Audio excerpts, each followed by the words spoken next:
Good morning dear student. हमने जो पिछला टॉपिक था उसमें न्यूटन रैप्सन मेथड के बारे में पढ़ना शुरू करा था और हमने उसके कुछ स्टेपों को सीखा भी था, इक्वेशन को सॉल्व भी कर लिया था। ठीक है ना। प्रैक्टिकल एग्जांपल नहीं करे थे। उसमें एक टॉपिक बच गया था छोटा सा। हमने कहा कि जो न्यूटन रैप्सन मेथड होता है ये एक्सेलरेटेड प्रोसेस है। इसमें हम कम स्टेप के अंदर ज़्यादा एक्यूरेसी को ऑब्टेन कर सकते हैं। तो एग्जाम के अंदर और कंपटीशन में या इंटरव्यूज में स्पेशली जब कभी भी जाएंगे आप, तो वहां पे आपसे हो सकता है कि कह दे कि इसको प्रूव करें। ठीक है ना। तो मैं यहाँ पर इसको आपको प्रूव करके बताने की कोशिश करूंगा कि कैसे हम आगे ले जा सकते हैं। ठीक है ना। तो सबसे पहले रेट ऑफ कन्वर्जेंस के लिए हमारा बेसिक जो इक्वेशन था, हमने माना कि जो सॉल्यूशंस है equation f x is equal to zero, वो एक्स इज इक्वल टू कितना जीटा पर सॉल्यूशन हमारा एग्जैक्ट है। तो f zeta is equal to कितना है, जीरो है। ठीक है ना। ये हमने एज्यूम स्टार्टिंग से लेकर के हम कर रहे हैं। ठीक है ना। हमने एन स्टेप तक इसका सॉल्यूशन निकाल लिया। ठीक है ना। तो जीटा इज ये जो क्लोजेस्ट वैल्यू आ रही है वो अभी तक हमने ऑप्टेन करी है एक्स एन। ठीक है ना। तो मैं इस इक्वेशन को एक्सपेंड कर रहा हूँ। क्या कर रहा हूँ, एक्सपेंड कर रहा हूँ। किसके लिए कर रहा हूँ, एक्स एन के कॉन्टेक्स्ट में। ठीक है ना। एक्स ना लिख करके मैं क्या कर रहा हूँ, एक्स एन ले रहा हूँ, क्योंकि मैं एन बार इसको मैं ऑलरेडी सॉल्व कर चुका हूँ। तो जैसे ही मैं इसको काम में ले रहा हूँ, इसका कहने का मतलब है हम इसके और इसके बीच के गैप को, एरर को निकालने की कोशिश कर रहे हैं, जो बेसिकली हमारे को सारे को बताएगा। इन दोनों के बीच में जो एरर होगी उसको हम कहेंगे एप्सिलॉन एन। वो मैंने इक्वेशन 5 में वहां लिख रखा है। ठीक है ना। हम बाद में इसको लेंगे। ठीक है ना। तो मैंने जैसे ही इसको एक्सपेंड करा, ठीक है ना, कौन सी सीरीज है, वही टेलर सीरीज से। ठीक है ना। तो क्या आ गया, F x N plus zeta minus x N F dash x N plus zeta minus x N का whole square upon factorial two. इसकी जगह टू भी लिख सकते हो आप। ठीक है ना। F double dash x n and so on. मैं एक बार हायर टर्म को क्या कर देता हूँ, नेग्लेक्ट कर देता हूँ। तो मैं थर्ड टर्म तक यहाँ पे कंसिडर करता हूँ और इसके बाद मैं हायर टर्म को क्या कर देता हूँ, नेग्लेक्ट कर देता हूँ। तो नेग्लेक्ट करने के बाद में मेरे पास क्या आ गया, मेरे पास एक दो और तीन इक्वल टू कितना आ गया, जीरो आ गया। अभी मेरे पास ये हायर टर्म कितना हो गया, जीरो हो गया। तो मैंने एक बार इसको यहाँ पे इक्वल टू जीरो कर दिया। इसमें मैंने क्या करा, एफ एक्सन को राइट साइड में लेके चला गया। तो मेरे पास क्या आ गया, माइनस एफ एक्सन, ये आ गया। जैसे ही मैं इसको वहां पे लेके जाता हूँ, ठीक है ना, मैं एक बार यहां से इसको लेके ही चला जाता हूँ यहाँ से, equal to minus f x. अब मैं क्या कर रहा हूँ, इस चीज से डिवाइड कर रहा हूँ पूरी इक्वेशन को। तो मेरे पास क्या आ जाएगा, जैसे ही मैं इसे डिवाइड करूंगा तो यहाँ पे आ जाएगा minus F action upon f dash action. ठीक है ना। वो मैंने यहाँ राइट साइड में लिख दिया। ठीक है ना। और यहाँ पे क्या रह जाएगा, जीटा माइनस एक्शन ये रह जाएगा। और यहाँ पे क्या आ जाएगा, जीटा माइनस एक्शन का स्क्वायर अपॉन टू।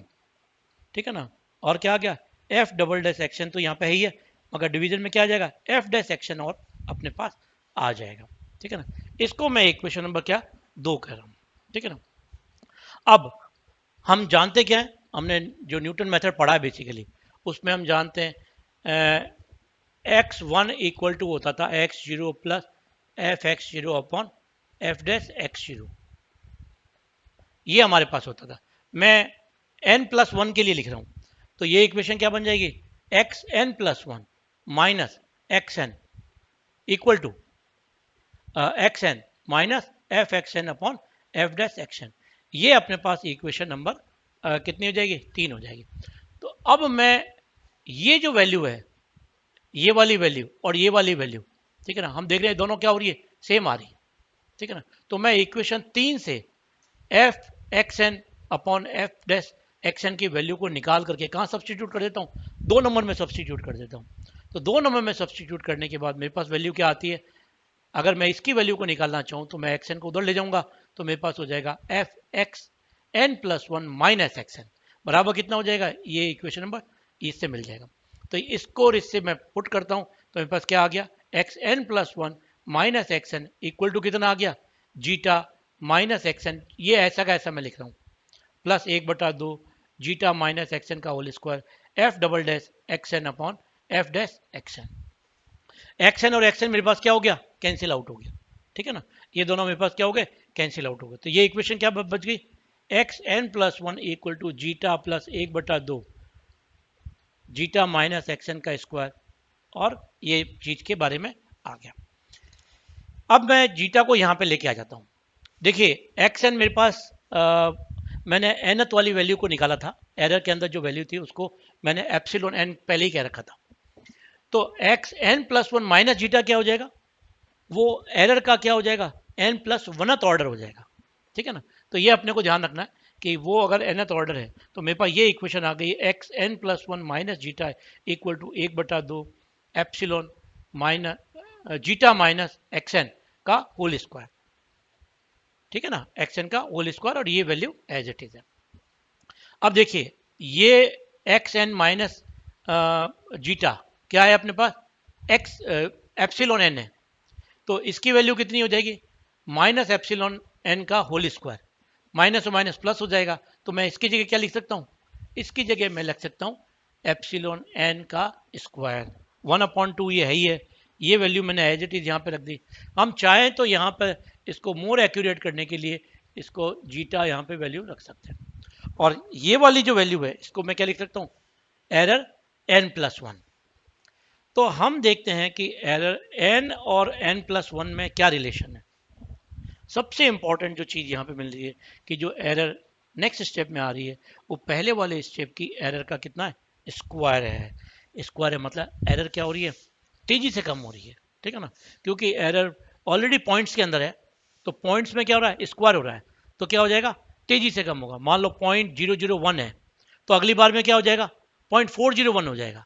ठीक है ना, तो ये ध्यान रखना है, बहुत तेजी से एरर क्या होती है इस मेथड में, रिड्यूस होती है। तो इसलिए हम इसको कहते हैं रेट ऑफ कन्वर्जेंस को स्पेशली काम में लेते हैं, इसको सेकंड ऑर्डर कन्वर्जेंस कहते हैं या क्वाड्रेटिक कन्वर्जेंस भी कहते हैं, क्योंकि क्वाड्रेटिक का मतलब स्क्वायर के अंदर रिलेशन है। तो इसके लिए एग्जाम के अंदर ऐसे भी आ सकता है कि show that the error in the Newton Raphson method is quadratic. ठीक है ना, अगर ये आता है तो अपने को कहाँ तक प्रूव करके बताना, यहाँ तक प्रूव करके बताना, बहुत बहुत इंपॉर्टेंट है। ठीक है ना, पुरानी जो एरर थी वो लीनियर रिलेशनशिप में थी, मगर ये वाली जो एरर है वो स्क्वायर के अंदर आ रही है, तो हर स्टेप के अंदर बहुत तेजी से कम होगी। तो इसका मतलब ये जो न्यूटन रैप्सन मेथड है ये बहुत कम स्टेप में ही डिजायर्ड एक्यूरेसी को ऑब्टेन कर लेगा। तो जो पुरानी जो मेथड हमने करे उनमें अगर कोई 15 स्टेप में काम हो रहा है तो ये उम्मीद करते हैं 3-4 स्टेप के अंदर ही सेम एक्यूरेसी को ये मेथड ला सकता है। ठीक है ना, हम एक एग्जाम्पल को सॉल्व करके देखते हैं, फिर हम 2-3 और एग्जाम्पल लेंगे जिससे कि हम थोड़े मास्टरी हो जाएगी, और हमारे पास एक इसका थोड़ा मॉडिफाइड या जनरलाइज अपन कह सकते हैं, दोनों नाम से फेमस है, मॉडिफाइड या जनरलाइज न्यूटन रैप्सन मेथड है, उसको भी हम काम करेंगे। पर पहले हम इस मेथड की एक प्रॉब्लम को सॉल्व कर लेते हैं जिससे हमें थोड़ा कॉन्फिडेंस आ जाएगा।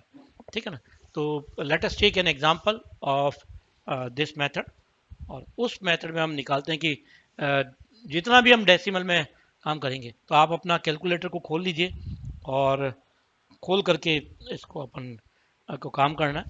ठीक है ना, थोड़ी कैलकुलेशन स्पीड अप, जितनी आप ज़्यादा प्रैक्टिस करेंगे एग्ज़ाम के अंदर उतना ही काम क्या होगा, आसान होगा। ठीक है ना, तो हम कहते हैं कि न्यूटन्स का जो मेथड इक्वेशन है उसको निकालें। कोई इक्वेशन हम काम में ले लेते हैं, x³ - 3x + 5 = 0। ठीक है ना, या किताब वाली लेते हैं तो -5 = 0 कर दो, +5 की भी आ जाएगा 0 और -5 से भी आ जाएगा, कोई दिक्कत नहीं है। ठीक है ना, ये इक्वेशन है, ये इसके रूट हमें निकालना है। तो हमारे पास क्या हो गया, f(x) = है x³ - 3x - 5 = 0। तो f'(x) कितना हो जाएगा, इसको मैं डिफ्रेंशिएट करता हूँ, डिफ्रेंशिएट करेंगे तो कितना आ जाएगा, 3x² - 3। ठीक है ना, ये इक्वेशन आ गई मेरे पास 3 नंबर इक्वेशन। ठीक है ना, put 2 and 3 in Newton Raphson's method. तो हम शुरुआत में करेंगे कि x = x0 से लेके करेंगे। ठीक है ना, और फिर x1 = आ जाएगा x0 minus f(x0) upon f'(x0) और इक्वल टू क्या कर देंगे हम, जो भी हमारे पास x0 अभी हम एज्यूम करेंगे कि क्या लें, अभी हम उसके ऊपर आ रहे हैं, ठीक है ना। तो मेरे पास आ जाएगा x0 minus x0 cube minus 3x0 minus 5 upon 3x² minus 3। ये हमारी इक्वेशन चलेगी, ठीक है ना। इक्वेशन नंबर 4, इसको बेसिकली हमें काम में लेना है। बाद में यहाँ पर पहले x1 निकाल लेंगे, फिर यहाँ x2 निकालने के लिए यहाँ x1 आ जाएगा, x1 आ जाएगा, x1 आ जाएगा, यहाँ पे भी x1 आ जाएगा, और सॉल्व करते जाएंगे। तो सक्सेसिव 3-4 स्टेप करेंगे तो हमारे पास क्या होगी, इक्वेशन जो है वो ऑब्टेन हो जाएगी, ठीक है ना। तो x0 को एज्यूम करने के लिए हम इस इक्वेशन को लेते हैं, इसमें x की वैल्यू हम सब्सटीट्यूट कर लेते हैं। से x बराबर 1 रखा मैंने, ठीक है ना। 1 रखा तो ये आ गया 1, ये आ गया -3, और ये आ गया -5। तो इसमें ये वैल्यू कैसे आ गई, निगेटिव आ गई। अब x इज इक्वल टू मैं 2 रख देता हूँ। तो 2 रखते हैं तो क्या आता है, 2 रखते हैं तो ये आता है अपने पास 8 आता है, और ये आता है 14 आता है, 6 आता है ना। और ये आता है अपने पास 5, 8 और 5 13 हो गया, 13 और ये 8 है, तो अभी भी निगेटिव रह रहा है। x बराबर मैं 3 रखता हूँ, 3 रखते ये कितना आ गया 27, 27 आ गया, ये आ गया 9, और ये, तो इसका मतलब है x लाई बिटवीन 2 एंड 3, ठीक है ना। ये हमें इससे पता पड़ गया कि x की वैल्यू कितनी आ रही है, 2 और 3 के बीच में आ रही है। तो हम जो x0 के वैल्यू लेके चलेंगे वो इन बिटवीन दोनों के लेकर के चलेंगे, ठीक है ना।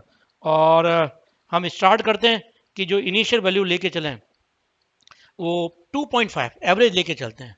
तो मैं स्टार्ट करता हूँ x0 इज इक्वल टू कितना, 2.5 से स्टार्ट करता हूँ, ठीक है ना। और देखते हैं क्या आता है, ठीक है ना। x0 2.5 कैसे आया, आ, ये कैसे आया एक्चुअल में, तो ये हमने बताया कि 2 + 3 का क्या कर दिया, एवरेज कर दिया, तो ये मेरे पास आ गया 2.5, ठीक है ना। अब हम इससे आगे शुरुआत करते हैं, ठीक है ना। शुरुआत करते हैं, देखते हैं क्या आता है। x1 की वैल्यू निकालनी, तो x1 बराबर आ गया 2.5 माइनस, और ये आ गया 2.5 का cube minus 3 times 2.5 minus 5 upon 3 times 2.5 का स्क्वायर माइनस 3। हमें इसको सॉल्व करना है।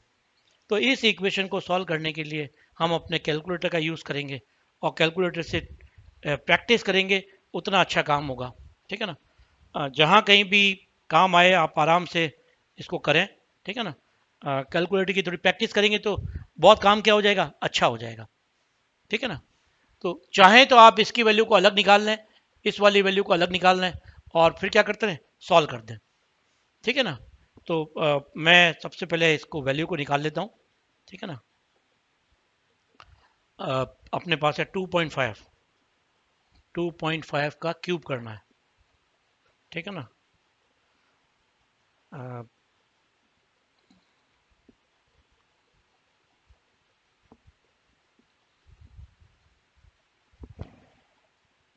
2.5, और इसको कर दें ब्रैकेट क्लोज कर दें, और इसकी पावर ले लें और पावर कर दें क्यूब, ठीक है ना। नीचे आ जाए और कर दें माइनस, माइनस में क्या कर दें 3 टाइम्स 3 मल्टीप्लाई बाय 2.5 कर देता हूँ, 2.5, और फिर कर देता हूँ माइनस, माइनस कर दिया 5, और ब्रैकेट कर देता हूँ बंद, ठीक है ना।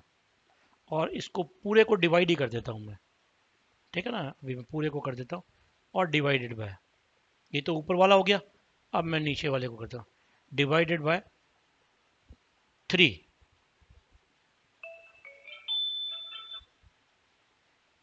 ठीक है ना। 3 ब्रैकेट के अंदर, इसको मैं थोड़ा सा करेक्शन करता हूँ 3 से पहले,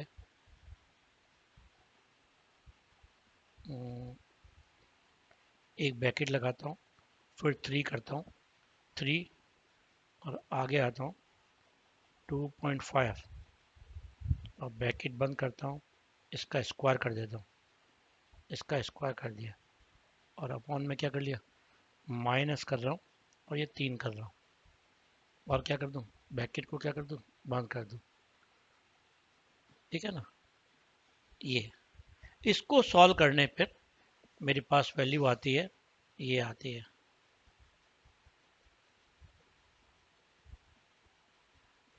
इस पूरे को सॉल्व करता हूँ तो इसकी वैल्यू आती है मेरे पास 2.5 माइनस 25,126, ये वैल्यू मेरे पास ऑब्टेन होती है, ठीक है ना। तो मैं इसकी वैल्यू को और सिंप्लीफाई कर देता हूँ, ठीक है ना। तो मैं इसको सिंप्लीफाई करके देखता हूँ तो इसकी वैल्यू आती है 2.5 माइनस 0.1984। मैंने डेसिमल के बाद में 3 तक एग्जैक्ट वैल्यू निकालना चाहता हूँ, तो मैं इस पे काम कर रहा हूँ, ठीक है ना। तो ये मेरे पास वैल्यू ऑब्टेन हो गई इसकी। इसको हम सिंप्लीफाई कर देंगे आसानी से, ठीक है ना। तो ये अपने पास वैल्यू आ जाएगी 951 और यहाँ पे आ जाएगा 0 और यहाँ पे आ जाएगा 3 और ये आ जाएगा 2। ये मेरे पास इसकी वैल्यू आ गई। तो हमने फर्स्ट स्टेप में जो काम करा वो हमारे अप्रोक्सीमेटली x1 की वैल्यू कितनी आ गई, ये आ गई। तो ये डेसिमल के बाद में कहाँ तक आई है, 5 स्टेप तक वैल्यू आई है, ठीक है ना, ठीक है ना। तो अब हम इसको क्या करेंगे, सॉल्व करेंगे। तो पहला मेरे पास x1 की वैल्यू ये आ गई। नेक्स्ट हम करेंगे x2। x2 बराबर कितना हो जाएगा 2.30159 माइनस, अब हम हर जगह जो करेंगे वो 2.5 की जगह क्या रखेंगे, ये रखेंगे। तो ये आ जाएगा 2.30159 का क्यूब माइनस 3, 2.30159 का माइनस 5 अपॉन 3 टाइम्स 2.30159 का स्क्वायर माइनस 3। ये हमारे पास वैल्यू आएगी। इसको सॉल्व करेंगे, ठीक है ना। तो इसको सॉल्व करते हैं तो देखते हैं हम क्या आता है अपने पास। मैं इसी में आगे कर रहा हूँ। तो 2.3 आ गया और कितना आ गया, 0 आ गया 159 और यहाँ पे आ जाएगा 2.3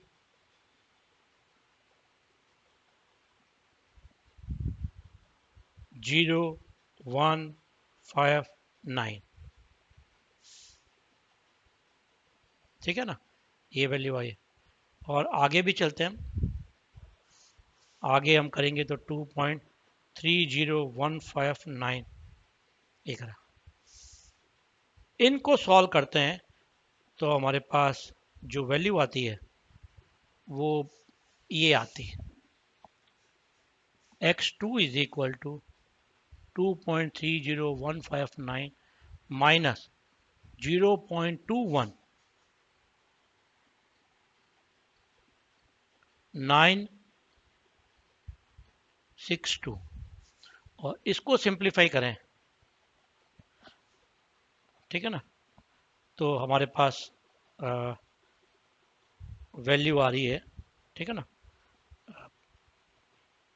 ये माइनस के अंदर है तो माइनस से माइनस होके क्या हो जाएगी, ये प्लस हो जाएगी। ये अपने को ध्यान रखना पड़ेगा, ठीक है ना।